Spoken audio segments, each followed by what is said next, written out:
Hello everyone. अब हम आगे का पार्ट पढ़ेंगे चैप्टर का फ्रेंच रेवोल्यूशन का। France becomes a constitutional monarchy. Constitution in संवैधानिक राजशाही। तो जो राजा था राजा के महल के अंदर भी संविधान आ गया। The National Assembly completed to draft the constitution in 1791 है ना। 19 के अंदर उसने कॉन्स्टिट्यूशन बनाना स्टार्ट कर दिया, नहीं कंप्लीट किया। उस समय स्टार्ट कर दिया था कब? 89 के अंदर ही स्टार्ट कर दिया था जब मीटिंग बुलाई गई थी। और मीटिंग बुलाई गई थी 5 मई 1789 को और 20 जून को लोग इकट्ठे हुए थे। मैंने बिना देखे बताया, आप भी याद कर लीजिए। 5 मई 1789 को मीटिंग बुलाई गई थी। 20 जून 1789 को वो लोग मिले थे टेनिस कोर्ट के अंदर, indoor tennis court at Versailles. Okay, पहले तो hall of the Versailles. Constitution of 1791। अब देखिए 1791 के अंदर बना था। This power institute of concreted one hand concentrated one hand, एक हाथ में रहने की जगह अलग अलग इंस्टीट्यूशन को दे दी गई, जो हो गए लेजिस्लेटिव, एग्जीक्यूटिव, जुडिशरी।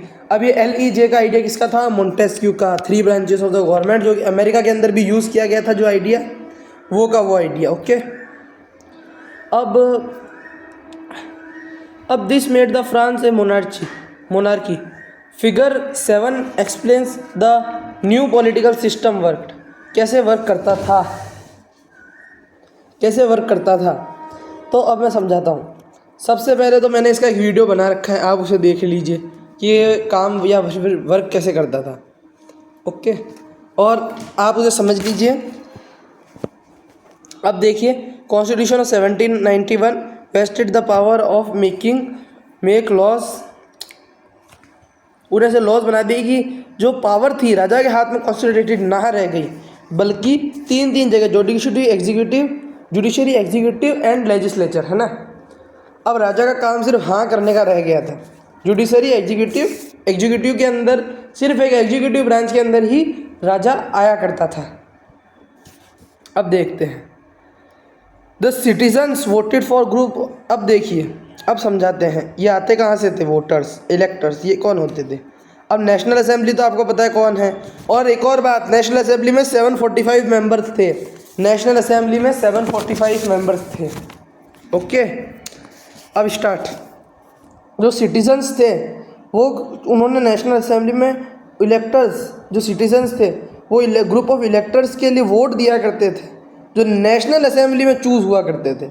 और इनके लिए भी वोट कौन दिया करता था? इलेक्टर्स के लिए। और इलेक्टर्स में से भी कुछ ही चूज़ हुआ करते थे। तो इनको भी चूज़ सिर्फ एक्टिव सिटीज़न करते थे, इलेक्टर्स को सिटीज़न वोट करते थे ग्रुप ऑफ इलेक्टर्स के लिए, जो चूज़ हुआ करते थे नेशनल असेंबली के अंदर रिफाइंड हो गए। पहले तो सिटीजन्स को रिफाइंड कर दिया गया, जैसे छलनी लगाते हैं ना, रिफाइंड करते हैं। उनमें से पैसिव ऊपर रह गए, एक्टिव नीचे आ गए। फिर एक्टिव के अंदर से भी इलेक्टर नीचे आ गए। फिर इलेक्टर्स को भी छान के पूरे नेशनल असेंबली के मेंबर्स बाहर आ गए, जो कि जाके नेशनल असेंबली के लिए चुने गए। चूज़ द असेंबली के अंदर चूज़ किए गए। अब सिर्फ man above the 25 years of age. अब यहाँ पे जैसे था, women, children and youth below 25 are not allowed to vote. Only man about 25 of age who paid taxes equal to the 3 days of a labour wage. Labour के 3 दिन की तनख्वाह के बराबर, उसे ही एक्टिव सिटीज़न कहा जाएगा। सिर्फ पैसों के ऊपर किया गया इस चीज़ को, सिर्फ पैसों के ऊपर देखा गया। सभी को अभी भी इक्वलिटी नहीं मिली, वुमेन को भी नहीं मिली, बच्चों को तो नहीं मिली। और फिर बाद में जो रिमेनिंग जो वुमेन थी वो भी पैसिव में गिनी जाती थी। फिर 3 days of a labour wage के बराबर, जो टैक्स दिया करता था। टैक्स देना पड़ेगा, राज्य चलाने के लिए टैक्स ज़रूरी है। अब फिर क्या हुआ कि to qualify an elector and then as a member of assembly. पहले तो वो इलेक्टर में हो गया, to qualify as an elector and the then as a member of the assembly. अब असेंबली के अंदर मतलब पहले तो वो उन सब के अंदर मतलब highest bracket of tax payer कैसे आ गया, belong to a elector and then as a member of the assembly a man had been belong to a highest bracket of tax payer. अब क्वालिफाइड इलेक्टर के लिए भी highest bracket of pair, यानी कि वो जो तीन जो सब ज़्यादा टैक्सेस देते हैं, 3 days ऑफ लेबर वेज, अगर बाकी लोग नहीं दे पा रहे तो वही है जो लेबर की 3 डे के बराबर, उनकी 3 डे की वेजेस के बराबर टैक्स नहीं दे पा रहे वो गरीब ही हुए उनसे। तो highest bracket of tax pair में नहीं है, लोवेस्ट ब्रैकेट ऑफ टैक्स पे नहीं highest bracket of tax pair में वही लोग आ गए एक तरह से, उनमें वो उनसे ज़्यादा हो गए ऊपर।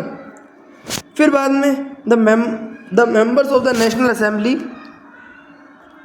बनने के लिए भी उनको मतलब highest bracket of the tax payer बनना पड़ेगा। अब उनमें से जो ज़्यादा टैक्स देगा उसके अंदर भी कंडीशन होगी, लेकिन दिखाई नहीं जा रही है यहाँ पे सेकंड कंडीशन, फर्स्ट कंडीशन दिखाई गई है बस। उनमें से भी जो ज़्यादा होगा उसको नेशनल असेंबली के लिए चुना जाएगा। पैसे पैसे पैसे, तीनों जगह पैसों के माध्यम से। एक्टिव सिटीजन और पैसिव सिटीजन भी पैसों के कारण अलग हुए।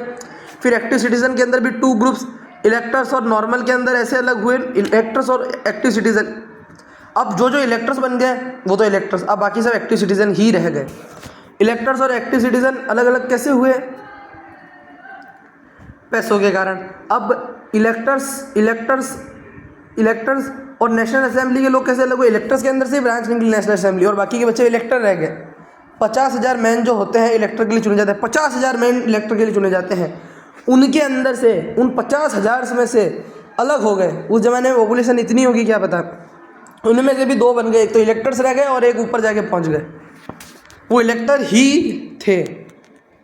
फिर constitution began with a declaration of right of man and citizen के राइट के साथ। अब एक तो मैन का राइट और एक सिटीजन का राइट, यानी सभी के राइट। वो मैन को अलग और सिटीजन को अलग। मैन को मतलब उस जमाने में भी अबव मानते थे, सेंस प्लूटोस के अंदर मतलब फ्रीडम की जो हैट होती है सिर्फ मैन ही पहन सकते थे, वो वुमेन को नहीं पहनने दी जाती थी। Right such as right to life, freedom of speech, freedom of opinion, equality before the law, ये नेचुरल और इनएलिएनेबल राइट बता दिए गए जो कभी भी आपसे अलग नहीं किए जा सकते, आपके मरते तक, पैदा होने से लेके रहेंगे, पैदा होने से लेते मरते तक। अब राइट टू लाइफ, आपको जीने का पूरा अधिकार है। फ्रीडम टू स्पीच, कुछ भी बोल सकते हैं, ओपिनियन दे सकते हैं, स्पीच दे सकते हैं। ओपिनियन यानी सुझाव, है ना, और फ्रीडम टू स्पीच, बोलने का। ये राजा गलत कर रहा है उसके बारे में कोई बोलने का, फिर में ओपिनियन देने का, जैसे कोई मतलब नेशनल असेंबली में सभी ओपिनियन दे सकते हैं। फिर इक्वलिटी बिफोर लॉ, और नहीं बाकी जगह भी लोग ओपिनियंस दे सकते हैं, मतलब ओपिनियन दे सकते हैं।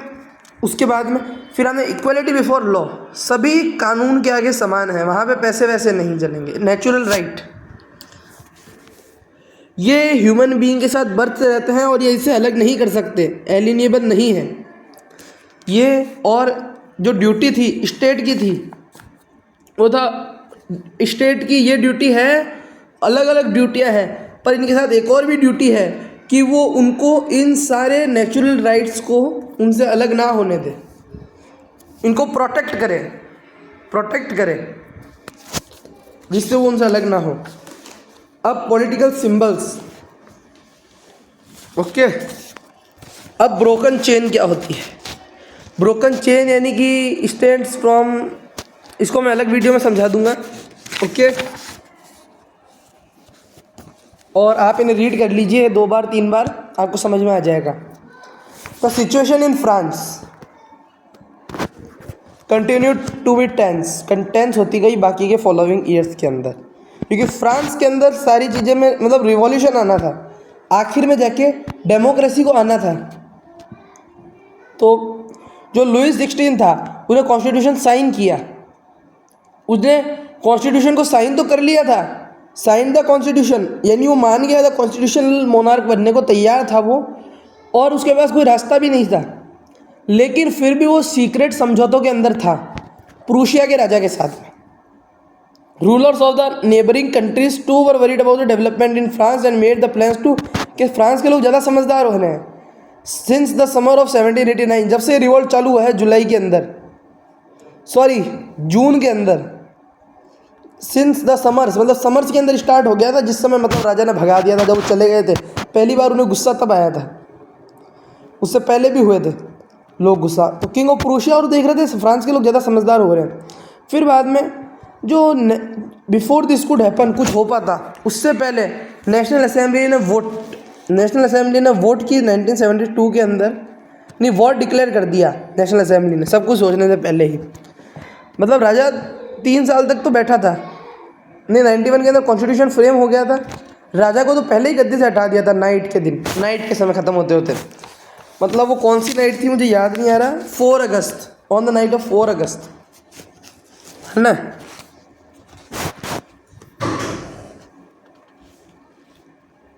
फोर अगस्त के दिन पहले ही हटा दिया था। लेकिन जो वो था असेंबली के अंदर, बिफोर दिस कुड